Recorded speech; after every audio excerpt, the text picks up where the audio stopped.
یہ جو محترم سعودی عرب بیٹھے ہیں ان کی پالیسیوں کی وجہ سے ہے. وہ آج بھی ایسے بات کرتے ہیں جیسے وہ ایک بادشاہ ہیں اور ہم سب ان کی رعایا ہیں. اب عوام رعایا بننے کو تیار نہیں ہے. اعظم نذیر تارڑ صاحب رفیق تارڑ نہیں بن سکتے. دوسری طرف میرے اپنے خیال میں انہوں نے عدلیہ سے لڑائی لے کے خود ہی اپنی قبر کھود لی ہے. سر ان کی قبر تو خود گئی، لیکن عدلیہ اگر کل کوئی فیصلہ کرتی ہے جس طرح کہ حکومت، کابینہ، وزیر اعظم، سابق صدر اور تمام حکمران جماعت، اتحاد میں شامل جماعتیں مقننہ کے سمیت سپریم کورٹ کے فیصلے کو نہ ماننے کا اعلان کر چکی ہیں، مسترد کر چکی ہیں، اور کھلے عام سپریم کورٹ کے خلاف ایک طرح سے باغیانہ روش ہے. آپ کے خیال میں اسٹیبلشمنٹ جس میں اس وقت دو رائے پائی جاتی ہیں، یہ عدلیہ کے ساتھ تعاون کے حوالے سے ایک رائے کی شکل میں ہے، یا عدلیہ کے ساتھ تعاون اگر کل کرنا پڑتا ہے تو اس وقت بھی یہ رائے دو میں بٹی ہوئی ہوگی؟ آپ کیا چاہتے ہیں، کیا کہتے ہیں؟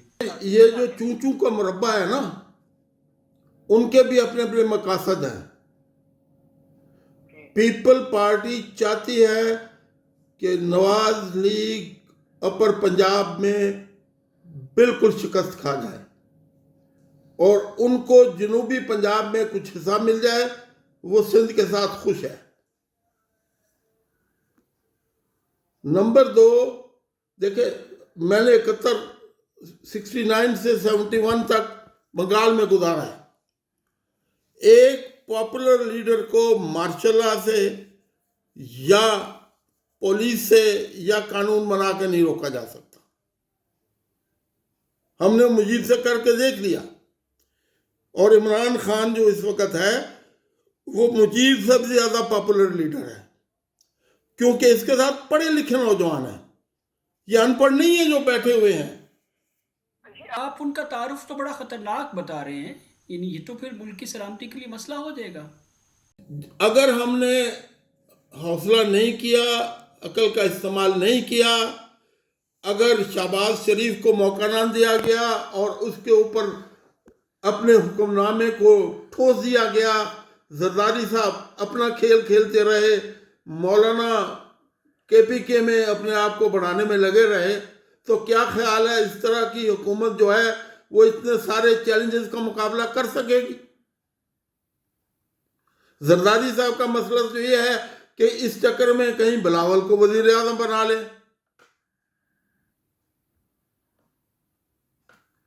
تو یہ جو PDM ہے اور اس کے جو الائز ہیں جو حکومت میں ہیں، ان کا نقطہ نظر ایک ہی ہے کہ اگر ہم اکیلے ہوئے تو عمران خان سے ہار جائیں گے. جی مرزا صاحب، میں یہ سوال آپ سے پہلے کر رہا تھا کہ اگر عدلیہ ماضی کے برسوں کی طرح ایک بار پھر اپنے فیصلوں کو اور احکامات کو منوانے کے لیے یا امپلیمنٹ کروانے کے لیے ملک کی سلامتی سے متعلق اداروں کو حکم دیتی ہے کہ وہ اپنی آئینی ذمہ داری پوری کرنے کے لیے اس کے ساتھ تعاون کرے اور اس کو اسسٹ کرے، تو آپ کے خیال میں جن کو آپ نے کہا کہ وہ باہم دو آراء پائی جاتی ہیں، ان کے ہاں اختلاف بھی ہے لیکن وہ ایک دوسرے کے سامنے کھڑے نہیں ہیں، تو میں یہ پوچھ رہا تھا کہ عدلیہ کے ساتھ یہ سارے اکٹھے ہو کر کھڑے ہو جائیں گے یا اس وقت بھی وہ اختلاف کی خدا ناستہ کوئی صورت بن جائے گی؟